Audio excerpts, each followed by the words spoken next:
મિત્રો, સફળતા હંમેશા ટેલેન્ટથી નથી મળતી. ઘણી વખત તે ડિસિપ્લિનથી મળે છે. દુનિયામાં મોટાભાગના લોકો જાણે છે કે શું કરવું જોઈએ, પરંતુ થોડા લોકો જ તે નિયમિત રીતે કરે છે. એ જ તફાવત એવરેજ અને એબોવ એવરેજ લોકો વચ્ચેનો હોય છે. દરરોજ થોડું વહેલું ઉઠવું, સમયસર કામ પૂરું કરવું, સતત શીખતા રહેવું અને મુશ્કેલી આવે ત્યારે પણ પોતાના લક્ષ્ય તરફ આગળ વધતા રહેવું, આ બધું જ ડિસિપ્લિન છે.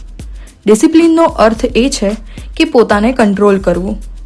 જ્યારે મન કહે કે આજે નહીં કાલે કરીશ, ત્યારે પોતાને કહેવું કે ના, આજે જ કરીશ. આ નાનકડો નિર્ણય જ મોટા પરિણામો લાવે છે.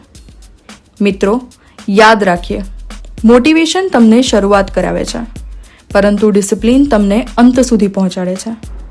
તેથી જો જીવનમાં એવરેજ નહીં પરંતુ એબોવ એવરેજ બનવું હોય તો ટેલેન્ટ કરતાં વધુ ડિસિપ્લિન પર ધ્યાન આપો.